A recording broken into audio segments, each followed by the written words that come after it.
Uh, it's a very good question. I think that there are mainly three angles on which AI trust, or let's say trust in AI should apply. The first one sounds very simple, but users trust your AI if your AI actually works.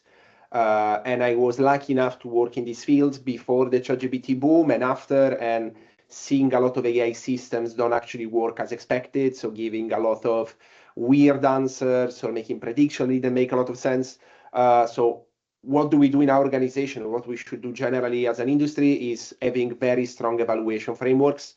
In short version, the evals, because again, without evals, you can't trust yourself that your system is actually going to do what it's supposed to do. How can you ask your customers or your users to actually trust the system? The second one didn't start with AI. It's how users can trust that their data is safe, that the product that they're using is actually robust and secure, and so goes back to very classical cybersecurity, information security, data privacy approaches.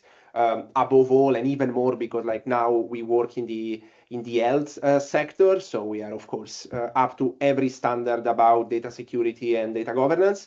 And the third one, it's a little bit more specific, but I would say that could be from me because again I'm in the field, but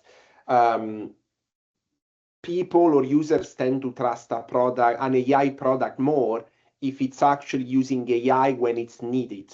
Right nowadays, for a lot of good reasons, like people put AI everywhere, even for system or for products that either don't need AI or that were perfectly functioning before the AI. Like there are, I'm not gonna name the big tech companies that are plugging AI every. Like I saw an example the other day about plugging an unrequested AI feature in a map, right? And then someone tried to jailbreak it, asking it to write a recursive loop in Python and managing to break it. Like we are in a period where there is a lot of possibilities, but I think there is on us on the other side of the fence to some extent to get all these possibilities and just use them when it matters and not just for the sake of saying that you're using AI.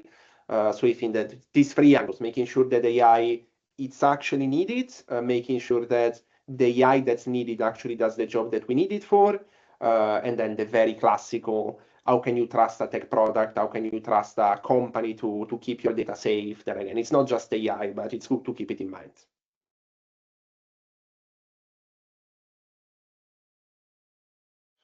I think that's connected also to the last answer as well around it's trivial nowadays. Like we could do it in the time that I'm answering to this question, we could put together an AI product, the two of us. But it's interesting because like in the past, probably there was so much time investment that was needed to build a tech product that actually worked.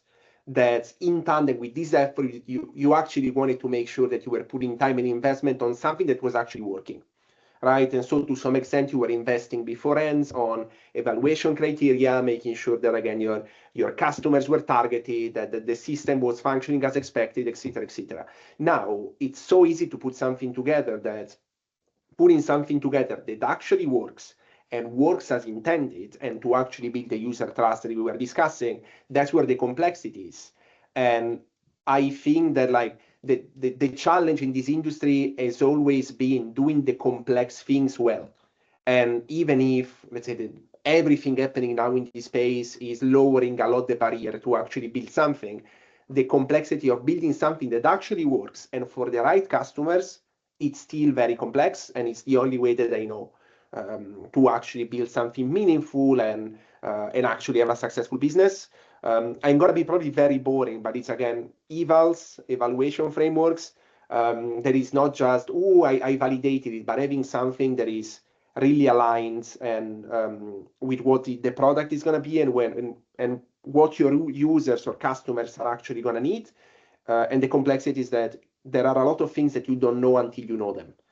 And so forecasting the future, predicting what users are going to need, predicting the edge cases, even for a trust and safety angle, it's vital nowadays.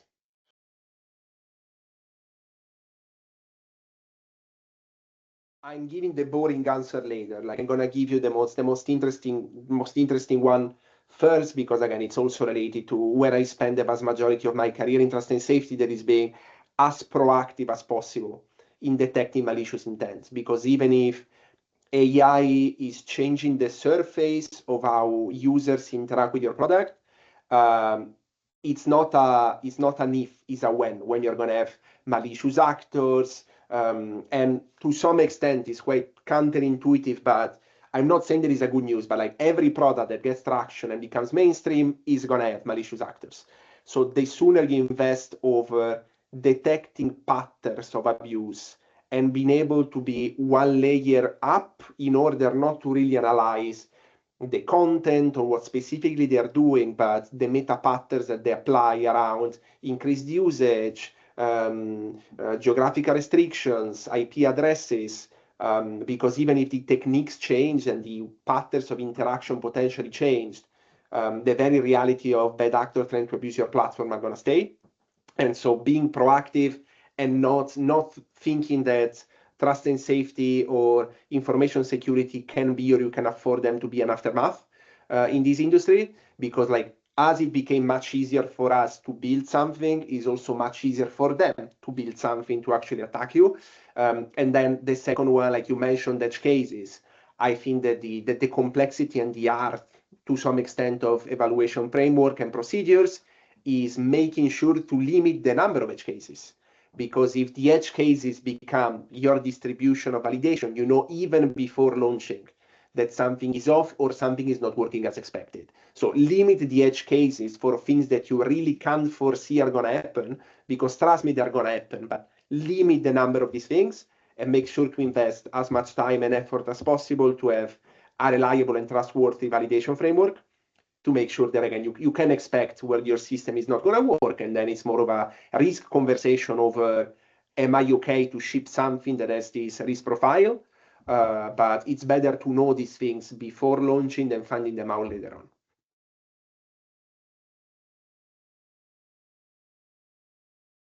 Look at AI as a tool to solve a problem and not as the end goal by itself.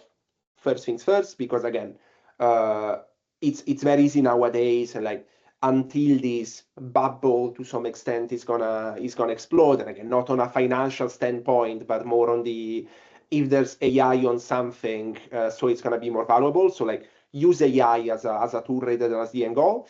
And then very boring again, but don't ship anything in production if you don't have a good understanding if it's working or not. And how can you have a good understanding if you don't have a product yet, user base yet? Indeed, that's a complexity.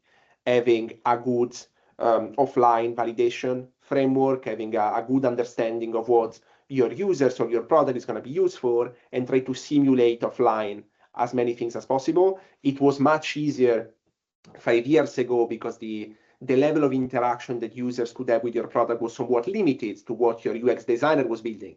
While now a piece of text or generating an image or asking users to interact with your chat experience opens up to the whole English language or any language that luckily the users are going to use your product for. So makes it infinitely more complex, but doesn't mean that it's not worth trying or is actually not a mandate for us in the field to make sure that is the case.